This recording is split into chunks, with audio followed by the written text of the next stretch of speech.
دغه بې ځای شوی چې نه غواړي نوم یې واخلو خپل کور او هر څه د طالبانو له ویرې د دایکنډي ګیزاب ولسوالۍ په لورشیو سیمه کې پرېښودل او له خپلې مېرمنې او دریو لورګانو سره کابل ته راغی او د خپل ژوند ترخې شیبې تېروي.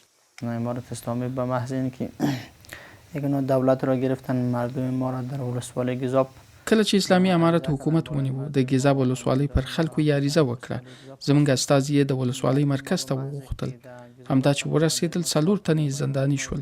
هغوی له 15 تر 10 ورځو پورې په زندان کې وو چې وروسته بیا د طالبانو له 80 تر 100 نظامي کسان د شپې راغلل او خلک یې اجباري کډه کېدو ته اړ کړل.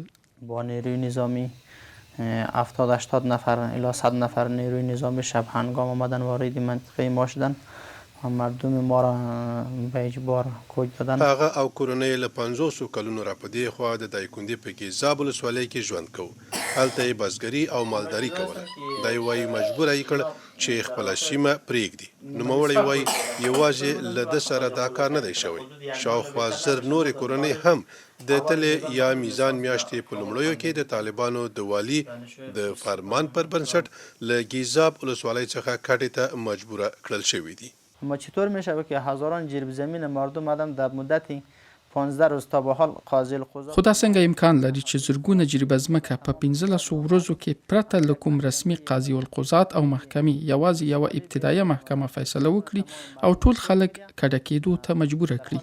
په دایکنډي ولایت کې والي امر کړی و چې خلک له کورونو وباسئ، که نه تلل په پوځي زور یې وباسئ او که چا ادعا درلوده بیا د قضیه ثبت کړي. استفاده بکنید. بعد اگر اینا دعوا داشت بعد از اینکه کوچ داده شد اینا باره مثلا دعوای خود پیش ببره. د رسول په نوم د مستعار نومي دې کس کورنۍ هم د ورته برخلیک سره مخ ده. رسول د 11 کسیزې کورنۍ سرپرست دی او تر اجباري کډې کولو وروسته د کابل یوې لرې پرتې سیمې ته پناه راوړې. نوموړی وایي د حاصلاتو د راټولولو شپې ورځې وې او په همدې وخت کې طالبانو کډې کولو ته اړ کړی دی. وایي آن اجازه یې ورنکړه چې خپل خوراکي توکي له ځانه سره یوسي. ما خو گفتم که ما نمیریم بخاطر گفت اگر نروین. مونږ ورته وویل نه ځو. ویل یې که نه ځئ هر مشکل چې جوړ شو خپل مشکل مو ده. دا چې ما ښځه او ماشومان درلودل مجبوره شوم چې خپله سیمه پرېږدو. هیڅ ته مو لاسرسی نه درلود او له دې ویرې چې کورنۍ ته مو کوم زیان ونه رسیږي هر څه مو پرېښودل او له کوره ووتلو. حساب شدم خانواده ما تلف نشن، فقط دست اینا رو گرفتیم از خانه بیرون شد. نوموړی د عدالت غوښتنه کوي او وایي قضیه باید عادلانه وڅېړل شي او حقدار ته وسپارل شي. خو دا کیسه یوازې د دایکنډي په خلکو نه ده. د بشري حقوقو د څار سازمان وایي په یو شمېر نورو ولایتونو لکه کندهار، ارزګان، بلخ، پنجشیر او هلمند کې هم خلک د طالبانو لخوا اجباري کډې کولو ته مجبوره شوي دي.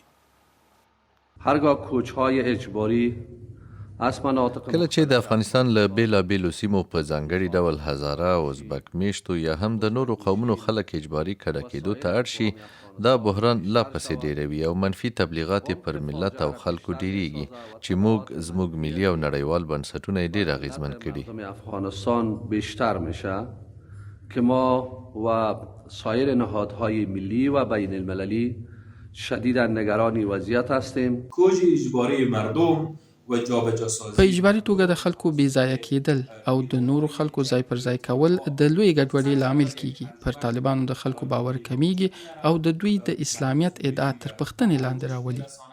اعتماد مردم را نسبت به طالبان از بین میبره، ادعای اسلامیت طالبان را زیر سوال میبره. خو د طالبانو د کډوالو او راستنیدونکو چارو وزارت د خلکو دغه ادعاوې بې بنسټه بللي او وایي دا د حکومت پر وړاندې سیاسي تبلیغات دي.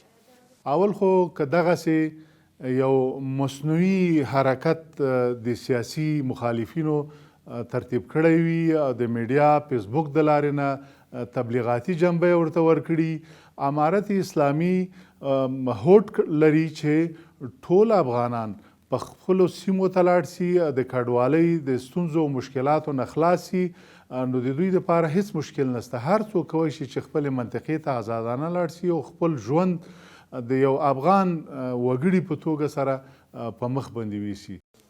خیر محمد د طالبانو او مخکینی حکومت د جګړو له امله له کندوز ولایته د کابل باګرامۍ ولسوالۍ ته پناه راوړې، خو دی او کورنۍ تر اوسه هم سرپناه نه لري. نه به یک خانه بخاری داریم، نه صندلی داریم، نه چوب، نه یوه بخارۍ لرو، نه صندلۍ لرو او نه زغال او نه لرګي. د خوړو لپاره خوراکي توکي، غوړي، وریجې هیڅ نشته. په یوه کمپله کې 15 یا 6 کسان ویده کیږو.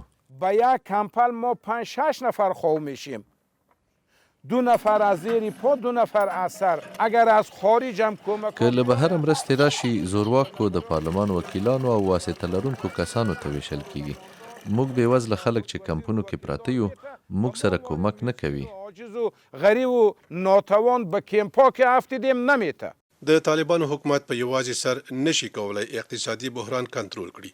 غوښتنه یې له نړیوالو دا ده چې د افغانستان کنګل شوې شتمنۍ ازادې کړي.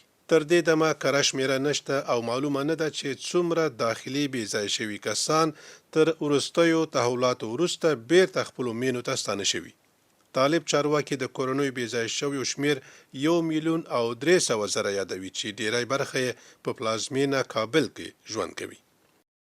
د دوی دپاره اوس موږ فورمې جوړې کړلې او د دغه فورمو توضیح به اوس په دې لنډو ورځو کې شروع شي چې موږ معلومه کړو چې کوم افغانان دغه کډوال چې د کوم ځای ولایت نه راغلي دي، څه ستونزه یې درلودله، بیرته هلته خپل منطقه او ساحه کې ځمکه، کور، کاروبار لري نه لري، څومره مستحق دي. دا فورمې باندې اوس تقریبا کار به بکیږي. که ای به جا شدگان در وضعیت خیلی بد قرار داره، بنان حکومت دغه بېځایه شوي په ډیر بد وضعیت کې دي. حکومت باید د بیا ځای پر ځای کېدو او همغږۍ لپاره له نړیوالو سازمانونو سره یو ځای هڅه وکړي ترڅو خپلو مینو ته ولاړ شي او هلته به خپلو پخوانیو کارونو کې بوخت شي. بخشایی که اینا مصروف کار بودن دوباره مصروف کار شوند.